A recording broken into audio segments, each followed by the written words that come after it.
വയറുള്ള ഇച്ചിരിച്ചേ കയറ്റി. ശീലമുള്ളവർക്ക് വയറുള്ളതില്ല. ഈ മാങ്ങരെ കൊള്ളല്ലോ, നമുക്ക് നമ്പൂരി മാങ്ങ കയറിട്ടല്ലേ. ഇത് വരെ ശൂന്യ മാങ്ങയാണ്, നമുക്ക് കപ്പ മാങ്ങ ഉണ്ടാ ഇത്ര സൈസ് ആണ്. എരിയത്തില്ലടോ എനിക്ക്. ശീലമുള്ളവർക്ക് കഴിയത്തില്ല. 2 മാങ്ങയുടെ പിച്ചണ്ടായിരുന്നു. ഓടാ ഇത് തന്നെ എരിയുന്നു. കണ്ണാ കാപ്പടം കുടിച്ചോണ്ടാ. രാവിലെ ഒരു ചിങ്ങമ്പഴം ഇരിപ്പുണ്ടായിരുന്നു, അച്ചെടുത്ത് കഴിച്ചു പുട്ടിൻ്റെ കൂടെ. എന്തിട്ടാ കണ്ണിന്നൊക്കെ വെള്ളം വരുന്നു? വെള്ളം വേണം. അത് പൊടിയെ കണ്ടുപിടിയാ. എന്താ ഈ മുളക് പൊടിക്ക് ഇവന് എരിയുന്ന പോലില്ല. അതുപോലെ എരിയുന്ന പോലും ഇല്ല ഇവന്.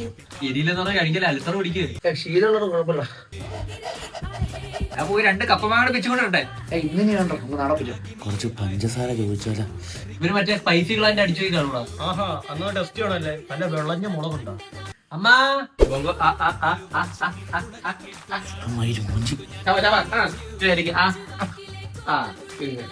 അമ്മ നമ്മളെ മുളക് പൊടി പറ്റിപ്പോട്ടാ. ഏത് കടയിൽ മേടിക്കുന്നത്? എരിയൊന്നും ഇല്ല. ഇപ്പൊ വരാം. ഇത്തിരി കൂടെ മുളക് പൊടി ഇരിക്കുന്നത്.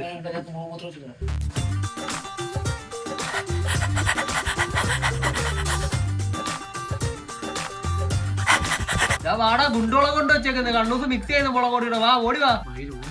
അതാ വരുന്നത്. ഈ പ്രാവശ്യം മക്കാനെ ക്ലബിലെ കലാതി ക്ലബിലെ നിന്നെ ഇറക്കാം മുളക് മത്സരത്തിന്. ഫസ്റ്റ് അടിച്ചോണം. അയ്യോ, പ്രാക്ടീസ് എങ്കിൽ നമുക്ക് ഇന്നെ തുടങ്ങാം. ഇച്ചിരി കാന്താരോട് കയറ്റി. ഇത്ര കയറി കഴിച്ചിരുന്നെങ്കിൽ കണ്ണിന് വെള്ളം പോലും വന്നില്ലല്ലോടാ. നമുക്ക് ഇവനെ കണ്ണി തേച്ച് നോക്കിയാലോ? എരിയത്തില്ല, വേണ തേച്ച് നോക്കൂ. എടാ അങ്ങനെയാണെങ്കിൽ ഇവന് മുളക് പൊടി വെച്ച് സുറുമ എഴുതി കൊടുത്താലേ.